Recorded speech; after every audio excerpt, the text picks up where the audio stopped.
एक लगभग 80 साल का एक बूढ़ा आदमी था। एक गांव में आपने देखा होगा, पहले साइकिल पर सामान बेचने वाले आते थे, फेरी वाला कहते हैं उसको। एक फेरी वाला जा रहा था तो उसने आवाज लगाई, चूड़ी ले लो, बिंदी ले लो, श्रृंगार का सामान ले लो। तो बेचारा बूढ़ा आदमी हाथ में लकड़ी लिए हुए और कांपता हुआ बाहर आया। उसने साइकिल की 2-3 परिक्रमा लगाई तो फेरी वाले ने पूछा कि क्या बात है और आपको क्या चाहिए। उसने कांपते हुए हाथों से बिंदी पकड़ के कहा, क्या लाल वाली बिंदी है? तो वो फेरी वाला हंसने लगा, किसके लिए चाहिए? उसने नम आंखों से, आंखें घुसी हुई थी, एक फटा हुआ कुर्ता उसने पहन रखा था। उसने नम आंखों से कहा कि मेरी पत्नी बीमार है, बहुत बूढ़ी हो गई, बिचारी चल नहीं पाती। आज सुबह उसने कहा कि मेरी बिंदी गायब हो गई और मैं सुहागन हूं, तो यदि हो सके तो मुझे लाल रंग की बिंदी लेता, मैं बिंदी लेने आया हूं, तो एक बिंदी हो तो दो ना। तो वो बूढ़े आदमी की बात सुनकर के फेरी वाले ने एक बिंदी का पैकेट निकाला, बहुत सच्ची घटना बोल रहा हूं। उसने निकाला, कितने रुपए की है उसने पूछा बूढ़े आदमी ने। तो फेरी वाले ने कहा 10 रुपए की। अरे भाई बहुत महंगी है। अच्छा एक काम करो दादा, 5 रुपया दे दो। अच्छा रुको मैं अभी लाता हूं। उसने दरवाजे से अपनी बहू को आवाज लगाई, बहू, ओ बहू, ये तेरी सासू मां के लिए मैंने बिंदी खरीदी है, जरा 5 रुपए देना। वो बड़बड़ाती हुई बाहर आई। अब बुढ़ापे में वो बिंदी लगाई, मरने को तो आई है, तुम दोनों से तो ना हम पक गए, अब उसको बिंदी लगवाऊंगा और 5 रुपया व्यर्थ जाएगा, शर्म नहीं आती? रहने दो, कोई बिंदी बिंदी की आवश्यकता नहीं है, मैं लगा दूंगी। और वो बिंदी का पैकेट हाथ से छुड़ा करके ससुर के फेरी वालों को फेंक दिया।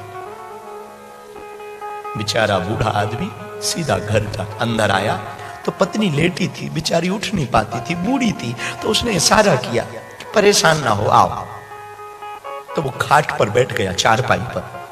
पत्नी ने हाथ पकड़ा, परेशान ना हो, बहू है, सही तो कह रही है, बुढ़ापे में काहे को पैसा बर्बाद कर, और भला मुझे कहां जाना है?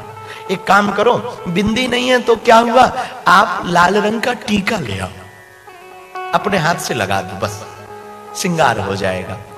बेचारा बूढ़ा आदमी धीरे धीरे दर्पण के पास गया, लाल रंग के टीका की डिब्बी लाया और जैसे ही उसने सिर पे लगाया, शरीर ठंडा पड़ चुका था, प्राण पखेरु जा चुके थे। इसने नाम लेके पुकारा, शकुंतला देख मैंने तुझको बिंदी लगा दी, तू उठ, देख कितनी अच्छी लग रही। वो ऐसे कपते हुए हाथों से दर्पण दिखा रहा था, तब तक तो प्राण पखेरु उड़ गए थे। वो हाथ पकड़े रहा, हल्ला मच गया, शोर मच गया, गांव के लोग आए, बेटा आ गया ऑफिस से, सब आकर के बैठ गए। अब स्नान करवाए गए, सुहागन है तो श्रृंगार किया गया, और श्रृंगार करा के अस्थि पर लिटाना था।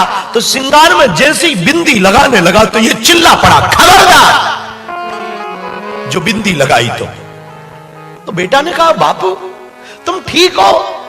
अरे ये सुहागन स्त्री का धर्म है कि वो सुहागन मरी है तो उसका श्रृंगार पूरा करना पड़ेगा। बापू ने कहा, जिंदा में नहीं कर पाए तो मरने पर क्या खाक करेगा? जिंदा में नहीं कर पाए, मरने पे क्या करेगा? रहने दो, हटाओ। तेरी बहू ने, तेरी पत्नी ने जीते जी इसको 5 रुपया की बिंदी नहीं लगाने दी, और मैं कितना अभागा पति हूं, अपनी पत्नी को 5 रुपया का बिंदी नहीं लगवा पाया। अब रहने दो मेरे पागल, हम प्रार्थना करना चाह रहे हैं, जितने भी बच्चे बैठे हैं अपने माँ बाप के प्रति सजग रहो। 4 दिन की जिंदगी है, अंधेरी रातें, सिर्फ यादें रह जाएंगी, दम निकल जाएगा। आदमी का क्या भरोसा है इस जिंदगी का? जीवन का कोई भरोसा नहीं। मां वो होती है जो खुद गीली में सो जाती है पर तुम्हें सूखे में सुलाती है। मां वो होती है खुद गालियां सह लेती पिता से, पर तुम पर लाड़ लुटाती। अब तो थोड़ा सा हम बिगड़ गए, वरना हमारी कभी कभी अब नहीं हो पाती, बड़ी व्यस्तता रहती, यात्रा में रहते। आज भी हमारी मां भारत में रहती है और हम हजारों किलोमीटर दूर रहते हैं, पर रोज हमारे वो दिल के पास रहती है। अपने से ज्यादा चिंता हमारी मां को हमारी रहती। आज गला खराब था, आज आंखें लाल थीं, तू आज सोया नहीं, तूने खाया नहीं, वहां खाना तो ठीक मिल रहा। रोज फोन से पूछती। अभी नवरात्रि आएगी तो नवरात्रि में सब चिल्लाएंगे जय माता दी, जय माता दी, जय माता दी। एक किसी कवि ने बड़ी ऊंची लाइनें लिखी, इतना दिल भरता इस लाइनों को पढ़कर। वो कहता है इस नवरात्रि में बड़ी जोर की जय माता दी की आवाज आई। इस नवरात्रि में बड़ी जोर की जय माता दी की आवाज आई, फिर वृद्धाश्रम में किसकी मां आई? तुमने जय माता दी के नारे लगाए, तुमने पड़ोसी की मां को अपना मां बना लिया, तुमने फ्रेंड की मां को अपना मां बना लिया, और तुम्हारी मां घर पे रोती बैठी है। खाक की जिंदगी तुम्हारी, और खाक की तुम्हारी दोस्ती यारी, और खाक की तुम्हारी बुद्धिमता, सब बेकार है यारो। यदि तुम घर पर अपनी मां को प्रसन्न ना कर पाए तो घर में बैठे परमात्मा या मंदिर पे बैठे परमात्मा को प्रसन्न तुम एक जन्म क्या 100 जन्म नहीं कर सकते। हम प्रार्थना करेंगे तुम हमारी कथा सुनो या मत सुनो, हमको फॉलो करो या ना करो, एक ही निवेदन है हमारा, जितना समय तुम हमारी कथा में देते हो, यदि आज की बात लगे, मां बाप को थोड़ा समय दे दिया कर, जिंदा में बातें कर लिया कर। मरने पर बातें नहीं होती, मरने पर सिर्फ कहानियां बोली जाती। जीते जी बातें किया करो, जिंदा में। मरने की तैयारी में मत रहो, जिंदा में बातें करो। मेरे प्रियजनों, मां तो मां होती। भगवान की बड़ी कृपा, हनुमान जी की बड़ी दया, उनकी बड़ी छत्र छाया। द्वितीय सत्र में हम सब उपस्थित हुए हैं, एक भाव लेकर के हम सब उपस्थित हुए हैं। आज हम सुबह आदि जगत गुरु शंकराचार्य जी को पढ़ रहे थे, बड़ा आनंद आया पढ़कर। उन्होंने द्वैतवाद और अद्वैतवाद पर बहुत बात की। बहुत ज्यादा बात तो नहीं हम करेंगे उस पर। एक बात हमको बहुत प्रिय लगी, हमने दोपहर में भी उस बात को बोला।